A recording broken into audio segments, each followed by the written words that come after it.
Hi everyone, it's Stuart here again. Welcome to the new week. It's Monday. It's the 15th of December. Just a few days now, 10 days to the big day. Those of us celebrating Christmas. Obviously, hideous news over the weekend from Australia and from Brown University in Providence, Rhode Island as well. Hate begets hate. And these people, what do they achieve with all of this? It's so heartfelt sorrow for all everybody involved, all the families, and obviously the people that sadly lost their lives on a day of celebration. Anyway, let's move on. Instant funding account. You asked for them. The prop trade volume two, version two. We have got them instant funding, and today we're announcing a new a coupon to stick in when you're buying your challenges. So 020 is live today. So a $10,000 instant funding account. So there's no challenges, no delays, as it says there on the screen. Start trading a funded account right now. Right now. So get to the website. Get onto the instant funding if that's your bag. Key in 020, $20 off what is already a very, very competitively priced account price. $99 takes it down to $79 for a $10,000 account. That's over 100, isn't it? 120 times equity for your $79, 125, something I think it is. Anyway, my maths isn't great, but $79 gets you a $10,000 account, 020. It's available across our instant funding offering. So get yourselves there. I know a lot of you have been asking for it for a long time. So bravo, everyone. Slash. My good morning. It's heartbreaking. What's heartbreaking? What's heartbreaking? Oh, sorry, the news. Yes, it's absolutely shocking. It's beyond belief, especially in somewhere like Bondi Beach. The Australians aren't used to that sort of thing. Obviously, here in Europe, we're a bit more not accustomed to it, but it's happened more often. Obviously, the repercussions in Australia puts tighter gun laws, hopefully. But it's just going to fuel the division we have in the world. It's just hate begets hate, as they say, don't they? But thank you for that, Slash. You're absolutely right, my friend. So stay. Just be kind, guys. Just be kind. We don't need to fight over everything. Have our disagreements. We negotiate. We talk. We discuss. We don't need to go to that sort of level. So, Slash, thank you very much for being here, and I hope you are well this Monday morning. So it's 15th of December, and those of you obviously celebrating Hanukkah, the very best, and make the most of it, my friends. Live every day. Where were we? Yeah, sorry. Let's bring the calendar up. It's Canadian inflation. Canadian inflation. We also got. Let's just have a look at the calendar itself. Let's get rid of that. Let's move that down a bit. That's too high. Canadian inflation today, 2.9, 2.8%. Remember, they issue three levels of it, and then they give you an average of the three. The median and the trimmed are more significant than the common. And then we got Empire State as well from the US. Remember, manufacturing in a dire state, in contraction, even in the United States. And hang on, let me just check my audio. Sorry, the audio doesn't look like it's working properly. Let me just check my audio, and we'll come back to the calendar in a minute. So 7 minutes to the Canadian data and the US Empire State. And we'll have a look at the charts in a minute. This is the euro. We were long this last week. On the 10th, close of business on the 10th, and we're very much in the money. It's hit target one the following day, and we're off and running, and still stop loss. What are my stop losses on this one? I think the stop loss is around 8. It's just marked on this chart. Obviously, the next big line in the sand to the upside. We're at 17.50 was the area, 117.50 for the euro. That's an area it was sticking at. We're still just struggling to get over that level. If we break through there, there's a lot of fresh air will take us to 118.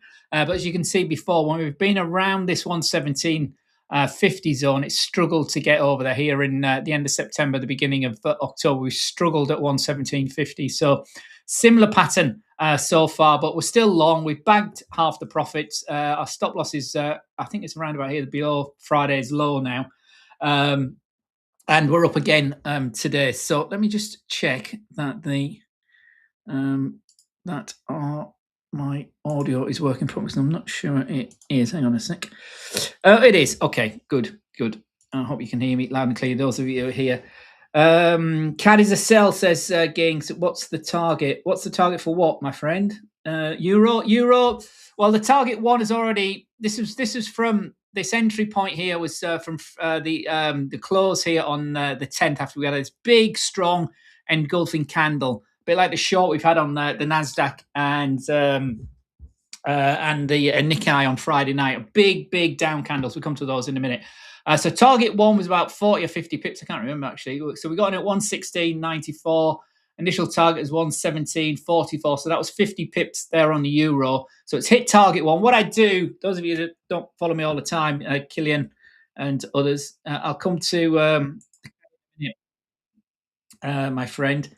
The target is, that's how my initial target. So my stop loss would have been was down here initially. I remember it was just above I think it's 116.20. I think it's not marked on here, but the stop loss now, I know from my trading platform, it was just below Friday's. I pulled it up on a Friday, and I moved it back to below the low of Friday. So if this reverses, I'll still make this amount here. So from 116.95 to 117.20, still 25 pips in the bag. I've guaranteed that because that's where my stop loss is now. Let me just mark that for you and see the explanation. So that's stop loss from the, well, it's from the order was from the entry was the 10th on an end of day basis. Remember, I share all those on our Discord group here, guys. I mean, not all of them are successful. Obviously, training isn't like that. If you think it is, go and do something else. Where's my So I on the trade chat tab here under trading is where I stick what I've done typically. Usually at the end of the day, sometimes I get in early. Like we got in early on Friday for the short on the Nasdaq when we were doing this live. We said, "Oh, that looks good," and we took that live short as we were moving down. So we got in at 25,500, and it's tanked since then. And we took some of the money off the table on Friday's close, but it's bounced a wee bit this morning. But like the gold rally, we didn't have a target, but it's ran, and so we pull our stop loss up above our entry, guaranteeing wins. And obviously, we don't want to give too much back. We'll go through all of these later on if we get time. So 5 minutes to the data. So we'll come back to that, guys, if you're interested in following that. At least you've bagged some profit and trades. Exactly, Gillian. That's my target. And again, I didn't do this until I read this book. Let me find it here for you. I read a book. Excuse me. I read this book, Best Loser Wins, by Tom Hugard, and he changed I adapted my approach, and I tend to now add to winning positions. So instead of taking here for demonstration purposes here at the prop trade I use 50% on target one or 50% on target two. Some of my live accounts, particularly when I'm trading on a shorter term basis, I'll tend to go in the other way around. So I'll enter small and I'll add to position as it grows. So as it's moving higher, might take a bigger position, even though it's got to what would have been an initial target. So it's very much a philosophy that Tom Hugard, a very competent technical analyst, a really good guy. He gets a lot of criticism because he gives a lot of stuff away for free. But a great book, very simple to read, and adding to winning positions, as it says there. Why normal thinking never wins a trading game, and its approach is very much what I've talked about for 30 odd years as well, but never had the balls to write a book about it. But it is, this is a mindset business art, and recommend that book. You can get that wherever you are in the world, and it's in lots of different languages as well now. But 2022, I think 2022, 2024, I think you wrote this. Can't remember now. Harriman House is the publisher. It was 2024, was it?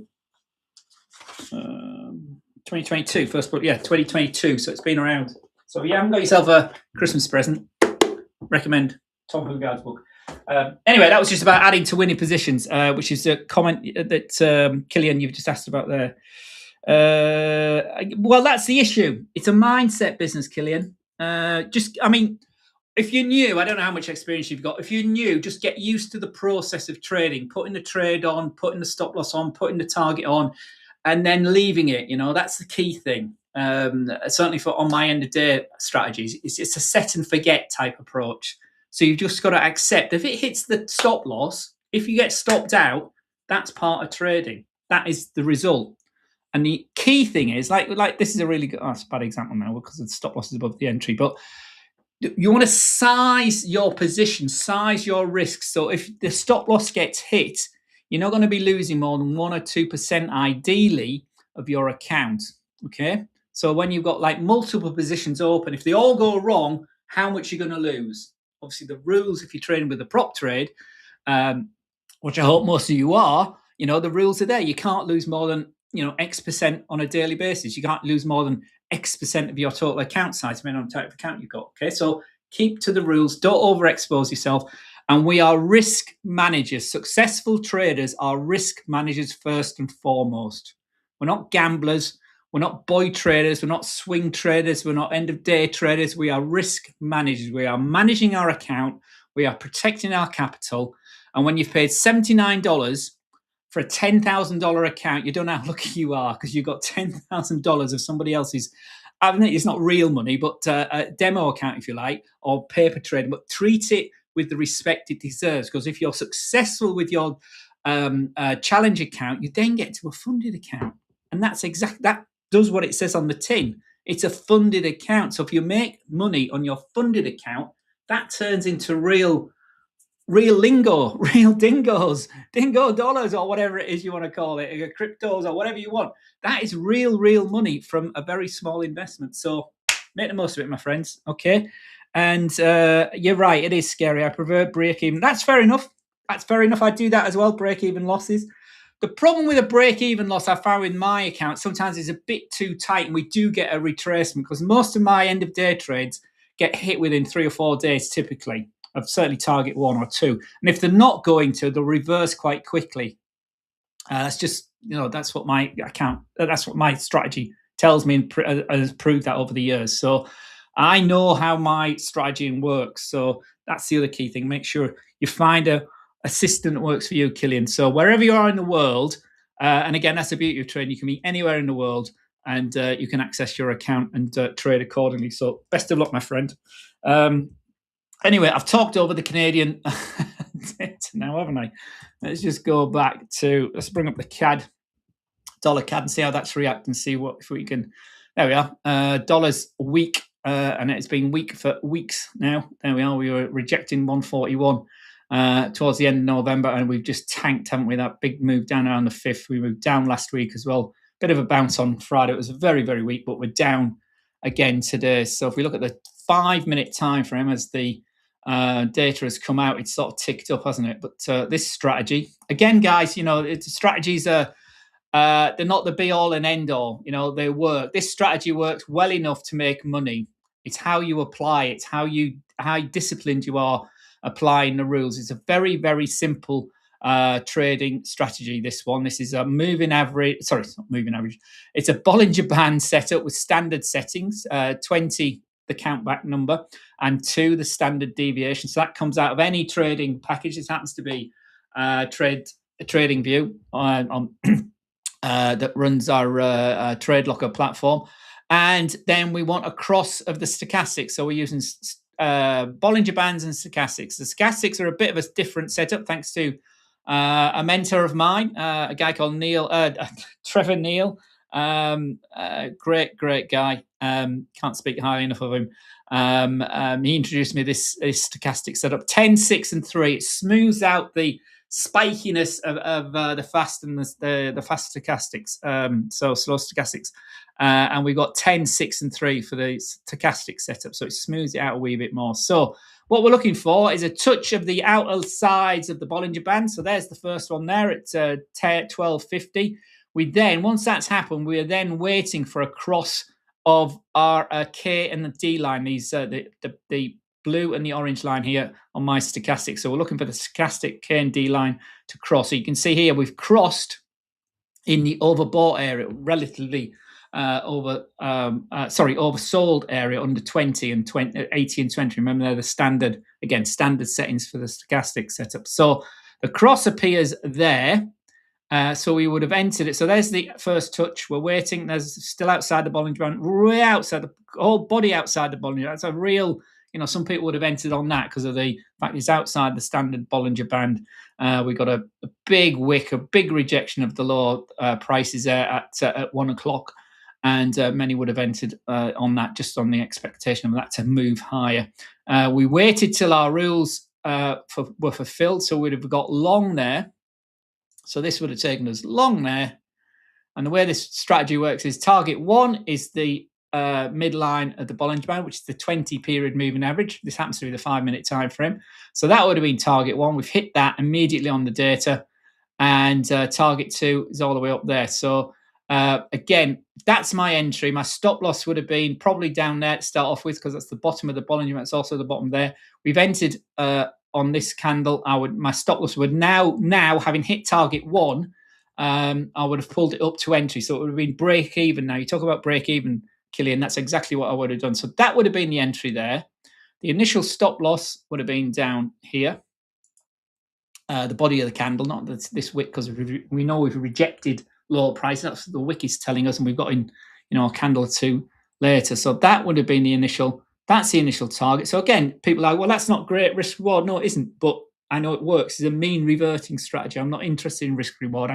I want the momentum to take me back up, and this is what this strategy is telling me. So I've got to target 1. I've pulled my stop loss up now to break even, or even a bit above break even. Let's put it above. So I can't, the second half now, Killian, I can't lose. So I can walk away. I can go and get some lunch. I can go and kick the dog. I could go and whatever it is, go and buy some more Christmas present. Because I've won the first half, and I know the second 50% isn't working. So there we go, Killian. I like this input, my friend. I think there is a divergence on the stochastic and a price. You have a strategy for that. There is, yes, I have divergence. The thing about the beauty about divergence, Killian, is it doesn't happen very often. And when it does, it's really significant. So use it as you will. This particular, all I'm talking about now is this fixed strategy now. It's using, this just happens to be one of many, many strategies I could use. This happens to be the one I use here with TradingView here on this platform here at the prop trade. So this is a mean reverting strategy. So we've been moving down. We got the high here, didn't we, earlier on? When was this? 11 o'clock this morning. Dollar CAD's been moving all the way down. We know this data's coming. So obviously the risk of trading around the news is the volatility, goes against you, and the spread goes a bit crazy sometimes. But you can see it's a really tight spread at the moment. Dollar CAD. We've hit target 1, and we're okay. So at the moment, this is literally 5-minute strategy. So we've been in since 5 minutes past 1. It's 30 and half an hour later. We've already made whatever I said it was, 137.57. I mean, it's not massive, is it? 137.57, 137.61. That's again with these small time frames. Remember, you're not making massive pips. It looks as that, if that was a daily time frame, that'd be huge pips. But it doesn't matter. We've made profit. That's the key thing. And you're more concerned about your equity curve at the end of the day, at the end of the week, at the end of the month. Whenever you do your analysis, that's what you want to bag profits. Don't give profits back. Okay, so don't worry about thinking about. I'm not interested in divergence with this strategy. All I'm looking for now is momentum. We've broken into the upper half of the Bollinger Band. I could pull the stop loss up a bit higher again, just shy of that 20 period moving average now. So again, lock it in more for the second half of that trade. The stochastic is still with me. We still got momentum. So we've got stochastics and the price action both in the same direction. We're now back into the upper half of the Bollinger Band in this 5-minute time frame, because that's all I'm interested in, because that's the time frame I'm trading. We're moving higher. If we go up a time frame, for instance, or go up to as we saw at the daily time frame, this is still a short position, isn't it, on an end of day basis? It's big downtrend. The end of day trade is not interested in these 5-minute moves, because he'd have been short from up here. In fact, he would have been short from there. In fact, he hasn't, because it didn't touch the outside, so it's not in play. He's looking to go long. This guy, the end of day trader trading this strategy, is looking to go long, but we haven't crossed. See, we haven't crossed. May happen today, may not happen today on an end of day basis, but he's looking for many more pips, isn't he? He's looking for, if it, say it happened today around about here at 137.62, his first target is all the way up there at 139.44. So a massive, completely different mindset. But that daily time frame is still down. The 4-hour time frame will still be down, but it's slowing down, flattening out. Look at that. Oh, look, we've got a bit of support at 137.60. It happens to be in the 4-hour.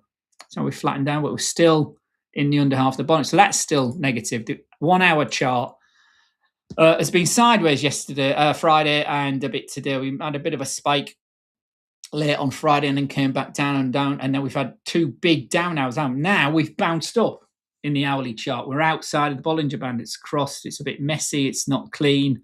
But we are finding support today at that 137.25. See what I'm saying? It's all about, 137.50. It's all about applying your time frame and your strategy to the time frame that you're trading. Nothing, obviously be interesting what else is going on. Now then, this looks like it's running out of steam, isn't it? We've spiked higher. We rejected 137.65.9. So 137.66 has been rejected in the first reaction to the data. We haven't even looked at the data yet, have we? I mean, in a sense, it doesn't matter because we're trading what we see. Everything's in the price, remember. So we're trading the price action. So we're up. So dare I bring my stop loss up above the 20 period? I think I can because that candle is now completed. So we're getting our stop loss nice and tight and guaranteeing more profits on this. So we're making more on our second half now than we did on our first half. Remember, we got out on the touch of the Bollinger Band. So if we don't get to the outer side of the Bollinger Band, as we're still moving higher, we'll might reverse to our stop loss, and which is quite possible. The trade will be closed, and then we're waiting for the next position. Okay, and that's what trading is all about: following your rules, having some rules, and applying the rules. I might have got a bit too aggressive with the stop loss there. Perhaps I should have left it at the 20. But anyway, we'll see what happens. You'd expect a bit of a retrace. I've probably got a bit too aggressive because I'm doing this live and talking to you through it. So there you go. David, you're saying the stochastic is oversold on a daily and a wedge on the lower time frame, maybe a breakout coming into my opinion. Absolutely. I completely agree with you. You're right. Let's just go back to the daily. Yeah, I didn't mention that, did I? But you're right. Here we are but we've been, the bulls without. Well, we've been oversold since the 4th of December, and here we are, the 15th of December. We're still overbought. Both the K and the D line in this overbought area. Yet, I mean, obviously the argument is, well, that's low. We're only at 8.42.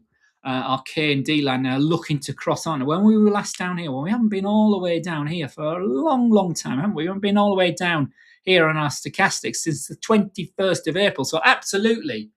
What happened the last time we were down here? Well, we did get a buy after a big sell-off when we moved up, but then moved down again, didn't we? And then moved up price action-wise. So, whatever works for you, Killian, my friend, that's the most important thing.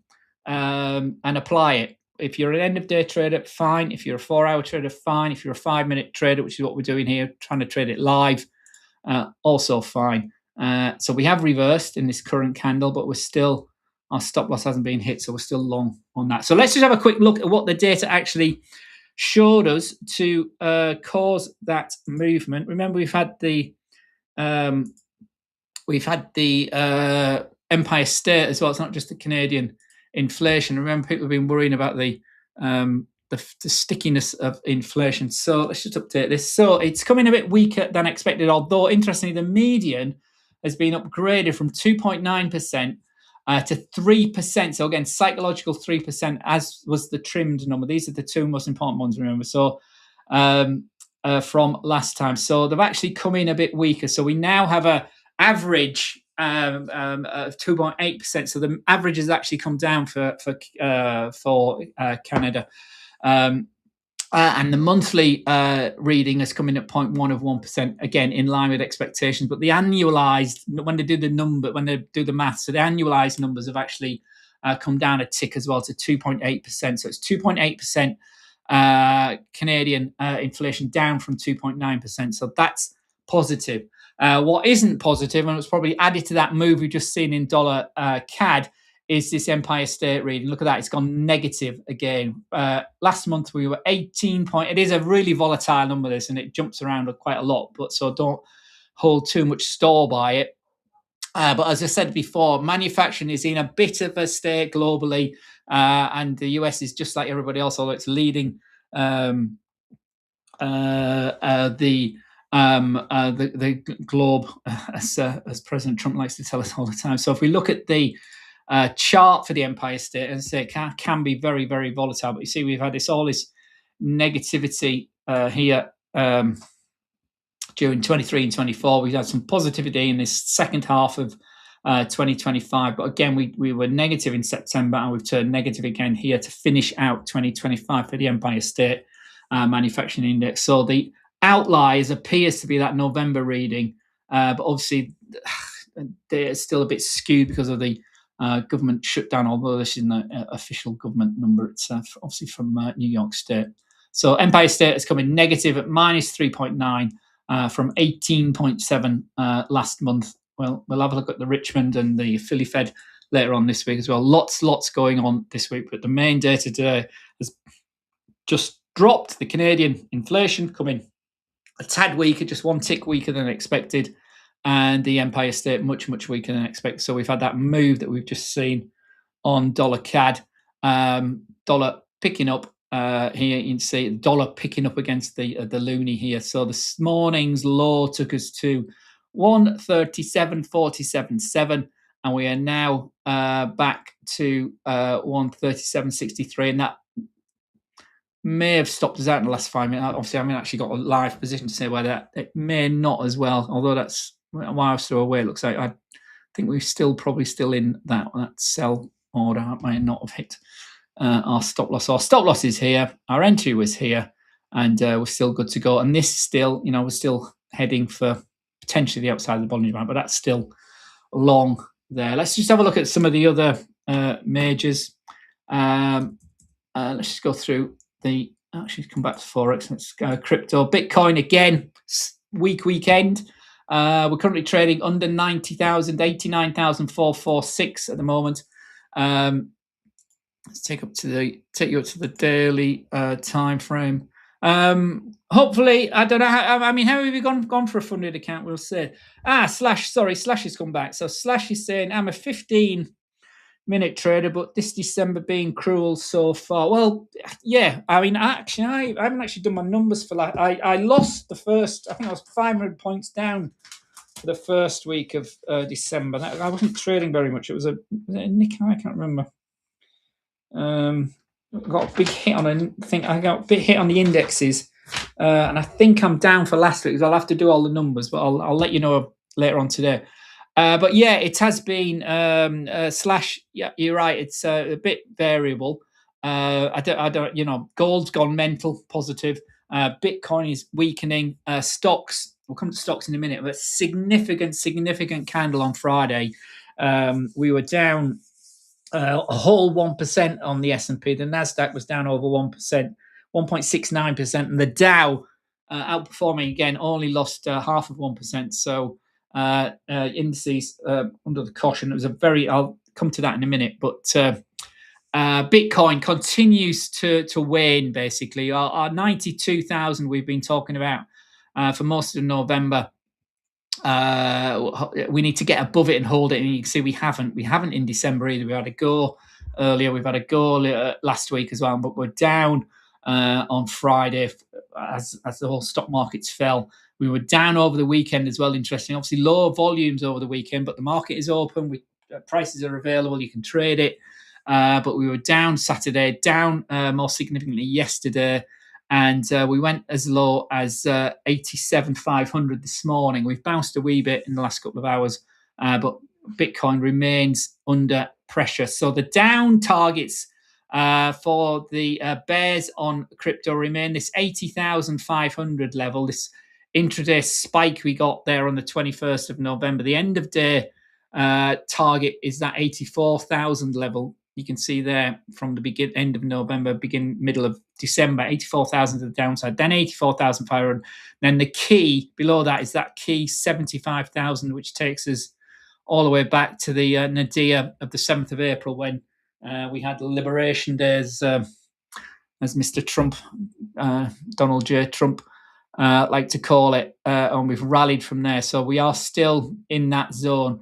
We need to break above 92,000 if we're going to take this higher. But as you can see from the Bollinger Bands, we are horizontal, we're flat. So 92 is key. Top of the Bollinger Band now, below 95,000 at 94. 94,888. I call it 94.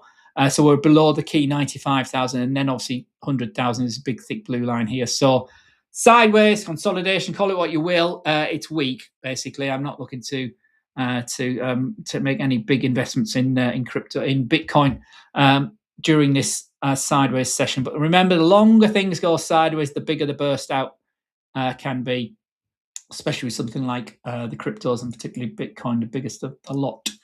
Energies were still short WTI from last week as well.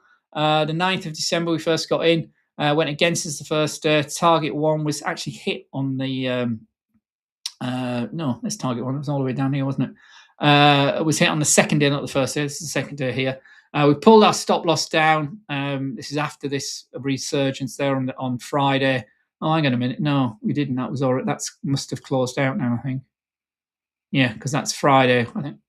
I don't know. I can't remember what I did. I have to check that. That's probably closed, to be honest, because that's Friday, wasn't it?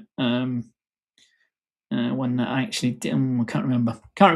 So let's say that's closed. So it's hit target one, reverse to our stop loss, which is here. So second half is closed out as well on that one. So, but anyway, the point is, oil remains quite weak, and as you can see where we are today, we're below. Obviously, today hasn't finished. This is the daily candle, but we can see the body of today's candle is below the close of this little cluster we had here from the 17th, 18th. Sorry, it's the Friday through to Monday and Tuesday here in the middle of October at 57.30. So we're below that now. We're at 57 itself, and obviously, as you said, that the worst of that triple took us to 56.40. So that's very much a downsized target for oil with what's going on in the world at the moment. So 57.40 downside target for WTI, but we're actually out of that. But you can see the slope. We've been under the 20-day moving average now for 1, 2, 3, 4, 5, 6 days. We're moving lower. Lower Bollinger Band is opening up. 20-day moving average has moved lower. So we've been weak for a while under the key $60 handle there for WTI. I'll come back to the Forex business in a minute. And this is what I want to draw your attention to from Friday. The NASDAQ in particular was a big old negative candle. Look at the negativity on Friday. We were lucky enough to catch this. Well, I'm saying lucky enough. If we've got the 4-hour or the hourly basis, we came live at around about 2 o'clock on Friday, and we got short on the end of that hour. There, it was looking weak, and indeed the data took us significant. As following candle, we went even lower. We've bounced a wee bit off that since then, but there was a huge candle for an end of day candle in December. Look at this engulfing candle. It's taken out 1, 2, 3, 4, 5, 6, 7, 8, 9. The wick was just there. 10, 11.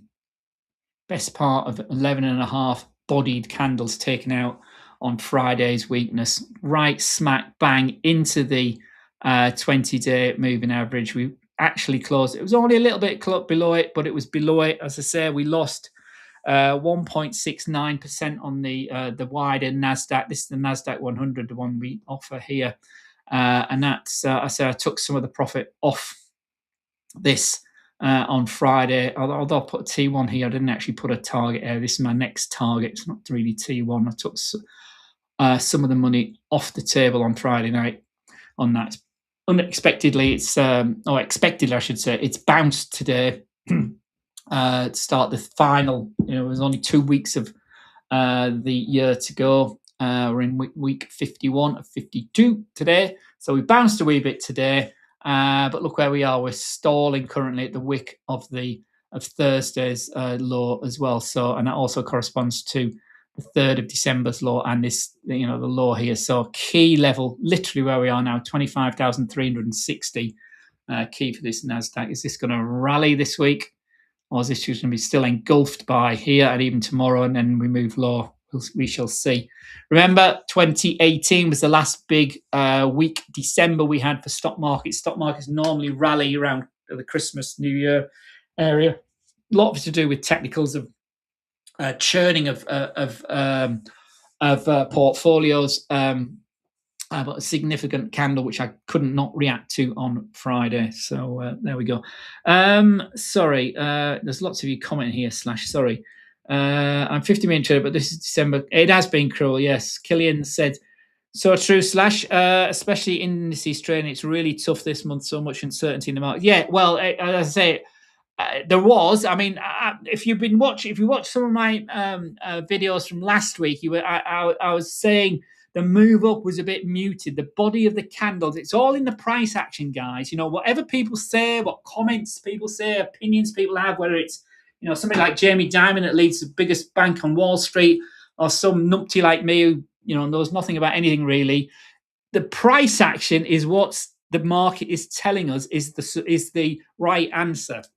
What we think or our opinions count for absolutely nothing. Just because we think it should go up, it doesn't mean it's going to go up. Just because we think it's going to go down doesn't mean it's going to go down. It's all in the price action. It's all in the charts. And what the charts were telling us last week was the bodies of the candles were weak. They were losing momentum. Look at this end of this movement. We started strongly, then they got weak.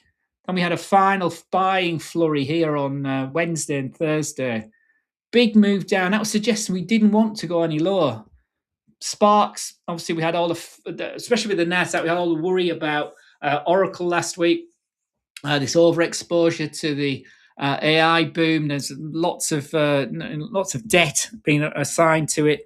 I've seen this all before. We all, those that have been around a lot, we saw the big similar thing in the dot-com boom of 1999 and 2000, how that popped in the first quarter of 2000.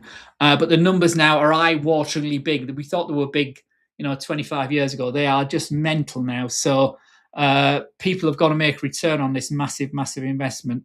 That's not saying AI is wrong or anything. Of course it isn't. It's going to move forward. It's just how companies are applying it and getting this productivity gain that everybody's expecting.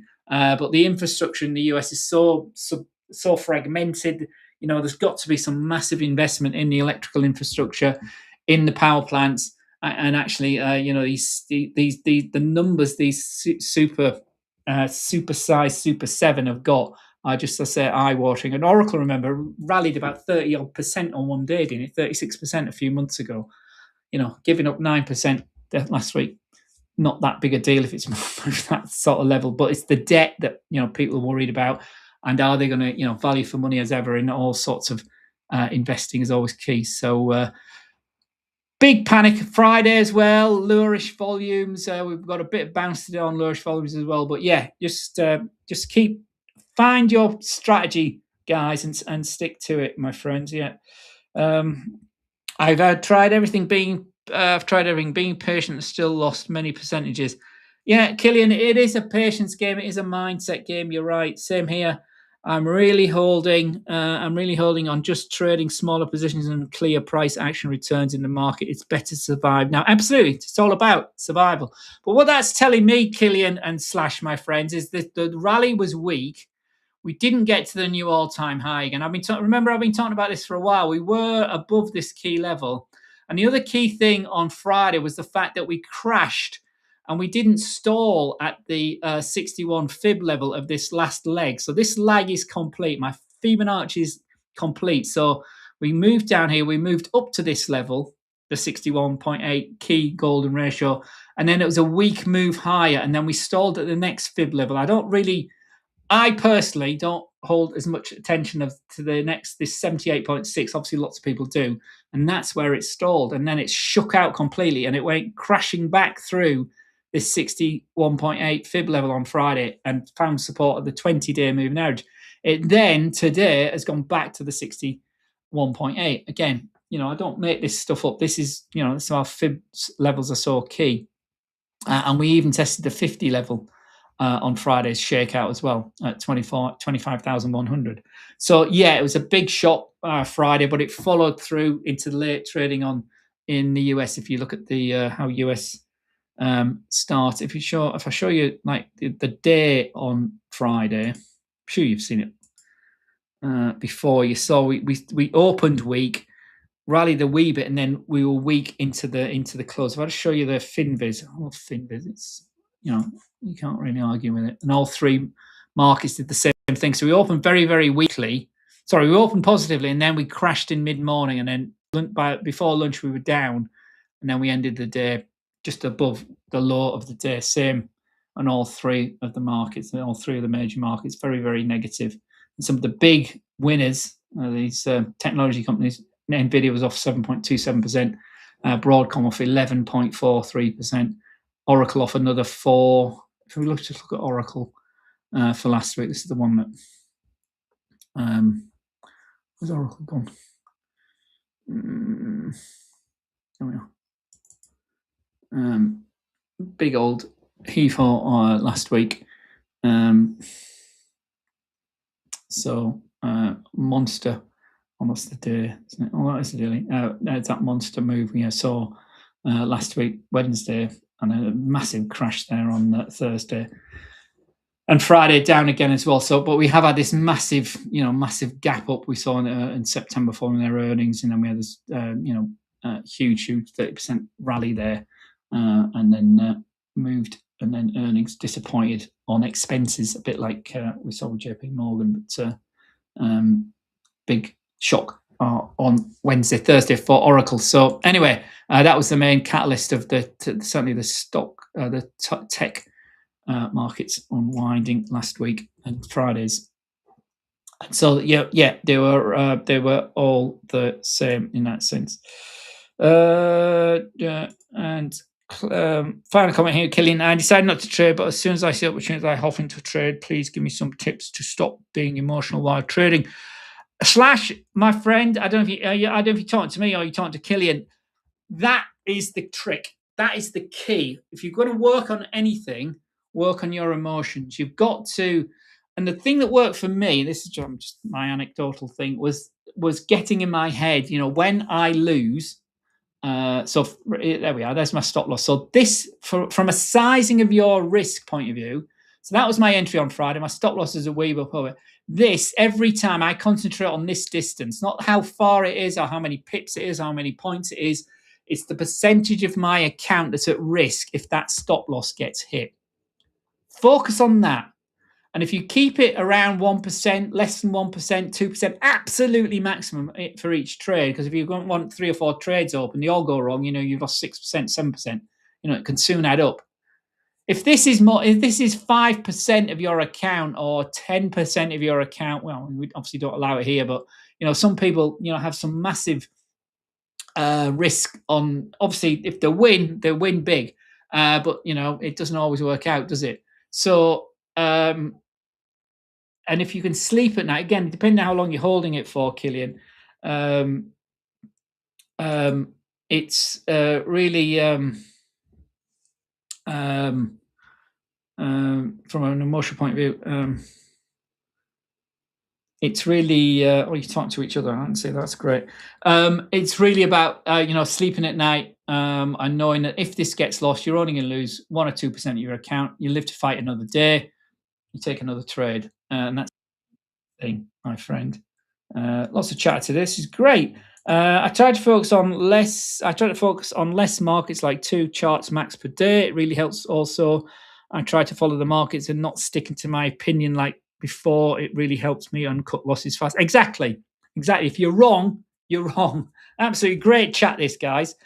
Killian, you're absolutely right. It's not a being right business. That was one of the key things that I found difficult when I started. With I just am a natural big head. I know it's a horrible thing to say, but that once you realise that's your personality, and I wanted to be right all the time. And it took me a while. It took me 3, 4, best part of 6 months of losing money and trading to realize it doesn't matter whether you're right or wrong. You want to make money. So it's being wrong is absolutely part and parcel of the business, and that was a big thing that helped me get over things when I first started. So yeah, accept being wrong. Accept being wrong. Accept being wrong. Absolutely. Cuts loss fast. Absolutely. Reject from 78. Yeah, okay. So if you're using Fibonacci, that's fair enough. I say I don't use the 78.6, but as you say, the Nasdaq, big old rejection of that 76. It's clear as day, isn't it? Okay. And this, remember, guys, this level here, this fib level, has been on once this turnaround has occurred. I mean, it wasn't until third or fourth. So we were back through or approaching the 50% level of this leg before you could really confirm that this down leg was over. It was probably on that second day because we gapped up on that second day on there on the 24th, but it wasn't really, you couldn't really have confirmed that leg was over till 3 days into the turn. So that's the thing with Fibonacci. So Slash says he uses 23.6 and 78.6 a lot. That's fine. As I said, my friend, it's what works for you. Pips Made Simple. Hello, my friend. How are you? Hope you're well. Have you got your account, by the way? Did you? Obviously, on Friday we had our 17 account gives away, and that was here you are. I still got a bit of paper I was writing on Friday. I can't remember where you were. What did you? Pips Made Simple. I haven't got your name here. Perhaps it's a different handle, but you said you were a winner, so I hope you've got the account sorted out. And you can make the most of it. Yes, prop trade I take. Very good. Slash, I'm going to leave this up for a while. Yes, the prop trade, at the prop trade I take 0.5 to 1% stop loss only. Never taken more than that. Bravo. Congratulations. I'm going to leave that up for the rest of the day, okay? That is how you stay in business, my friends. Slash, well done, my friend. Pips Made Simple. Killian, listen to what the man's saying here. 0.5 to 1% per position. He stays in business. I've never taken more than that. Helps me stay in business. That is absolutely crucial. Okay? Stay in business. That's your first rule when you start trading. One of your first rules. You don't want to lose, but you will lose. That's the thing. It's a mindset business, this, guys. Mindset business. Always has been. Should we see how our dollar CAD's doing? We had a look at indices. Oh, metals. Let's have a look at metals. We are long gold still. That's still open as well. Stop loss initially was down here. There's our entry again from the 10th of December. Our stop loss is, I moved it on this chart, but our stop loss is again below Friday's low. It was when it was moving on Friday. I haven't actually looked at it today, so I'm going to move that up as well.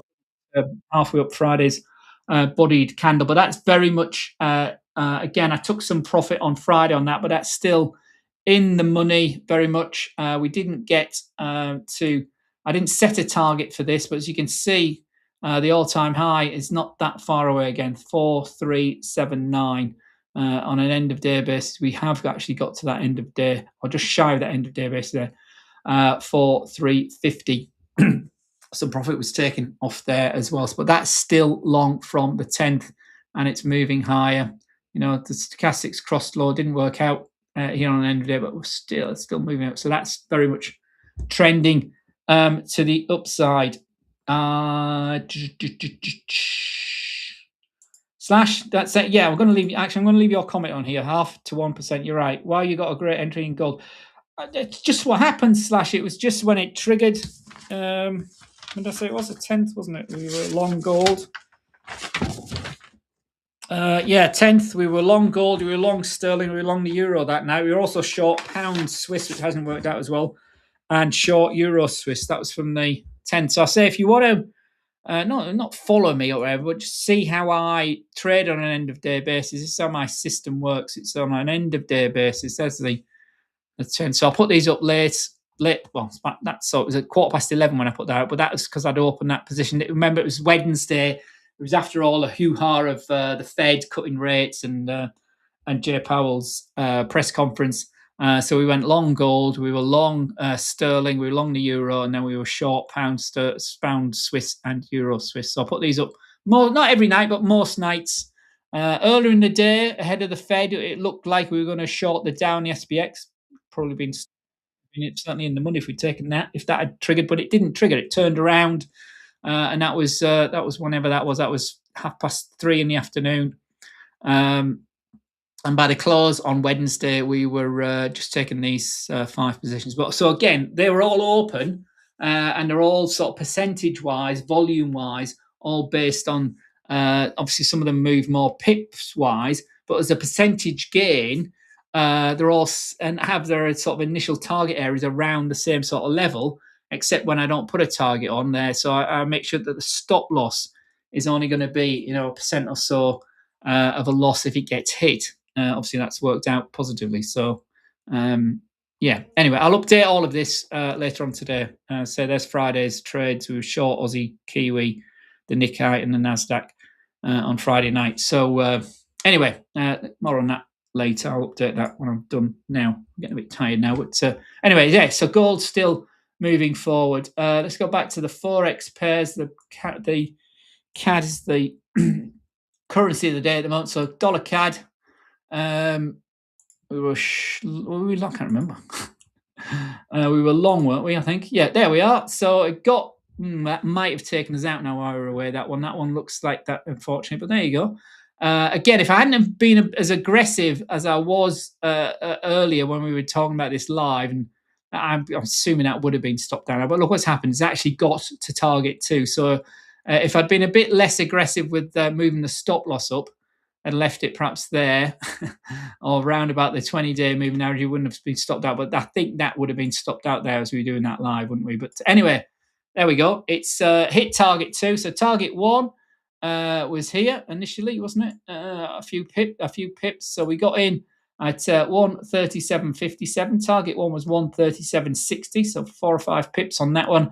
And then target 2 was all the way up there at 137.70. So from 137.57 to 137.70, 13 pips, 15 pips times 2 from 5 past 2 to 4. So then an hour, it's trended, it's hit target 1. And now we're looking, this strategy now, remember, just this strategy on this time frame is now looking to go short because it's hit the outside of the Bollinger Band. The body of the candle hasn't broken it, so it's a weak hit. The second candle also hit it, but it was a weaker break. See how we've got a bit of a winding of the Bollinger Band. We've had a weaker hit, if you like, and now we're coming back down. So, but it hasn't moved enough for the K and the D line, although it's in an overbought area, and it's all the way back to 90.19. We haven't had a cross as yet. We haven't had a clear cross. There's a bit of a touch there, the blue away from the. And again, this obviously the graphics of the screen and the timing, but we've come close, but we haven't crossed yet. So we're still moving high. So this one is now waiting potentially to go short, but obviously that key data has moved it up. And if you look to the left, where was our resistance? Well, we sort of stalled just below that. Our high of the day was here at whatever time it was, 11 o'clock this morning. We got as high as 137.77, and we're currently at 137.70 itself. So just a few pips shy of that as well. But are we going to get that high, or are we going to cross, or are we going to go sideways? No. That's what you're waiting for, okay? And that's how we trade, my friends. Follow the rules, have a system, and there we go. So different layouts may have had different results. My VWAP here on the it's the hourly time frame. It's chopping through the VWAP. It's not really telling me very much on the 5-minute time frame. I would have thought it would be similar sort of setup to that. So a big break there, significant break. Big candle. We obviously moved down, so short there. Stop loss would have been up there. Lower. There's the date. There's the when did the data come out? Data came out at it's 1:30, wasn't it? Where are we?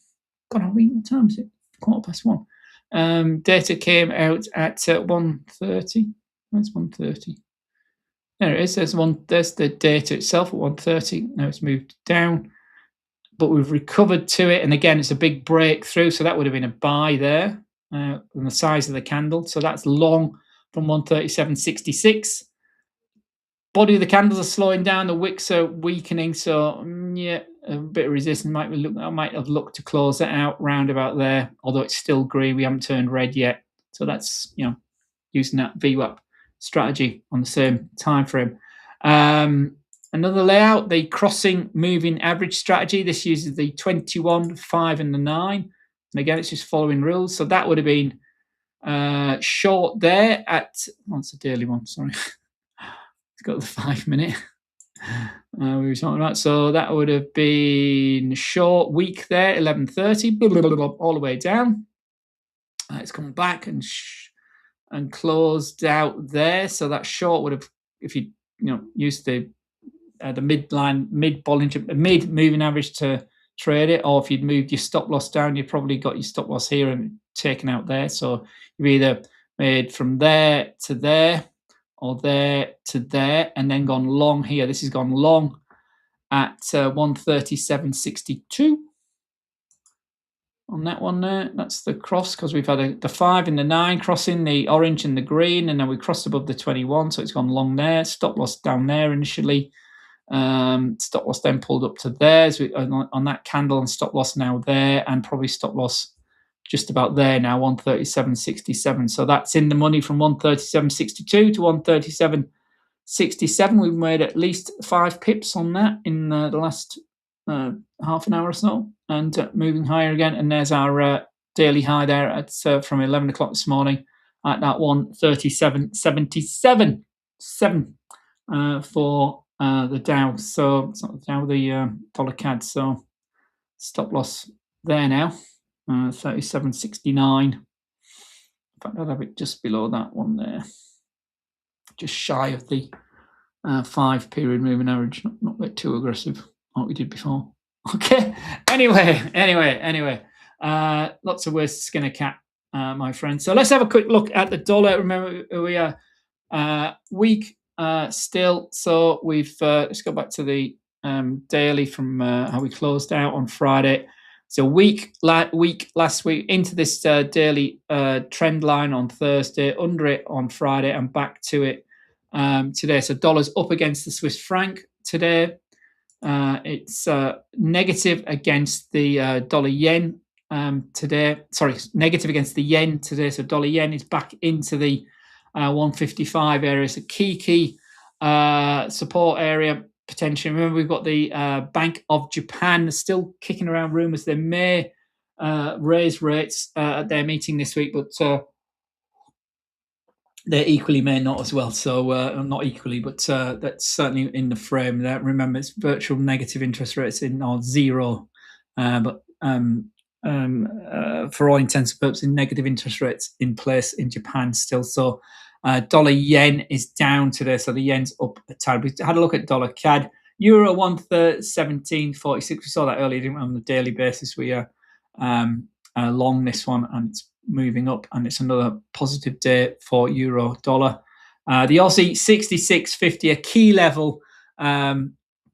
A big old move to test the 6.67 zone last week. Didn't quite get there. Got to 66.85. We were down Thursday, down Friday, but we've bounced today, 66.50 again. So we're still significantly above .66.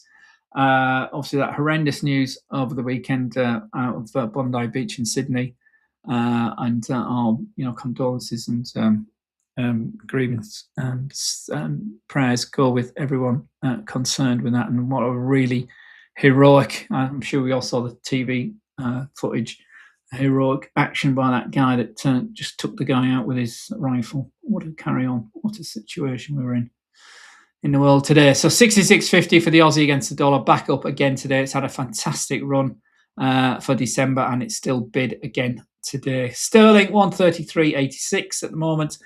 Down Friday. Thursday we spiked to 134.40. That's upside target to start the week, and it's positive again today. So dollar relatively weak again. Yen, sterling, euro, Aussie, and Kiwi, it's also positive. Getting back to 50 testing the 58 area. We're literally at 57.93 today. And there's that 58. Oh, it's not on this one, is it? It's on the other one. And I put it on my this one, so it doesn't kept it for some reason. Oh, there it is. There's 58. Didn't get. I haven't quite got there today. Our top was 57.98, so dollar weaker again today. So take care, everyone. Guys, thanks for your interaction today. That's really, really useful. I like your comments. What else? Check it in. Slash said, great entry goal. Well, it's the way it works. You know, sometimes it's good, sometimes it's bad. It's very much in the money. Slash Killian, yeah, I'm taking notes. Slash, that's a great risk management. Keep it up. Everything else, we'll take. Absolutely, 100%, absolutely 100%. What's that sound? He is legit a legend. What's that sound? What's that sound? I don't know what you mean. What in here?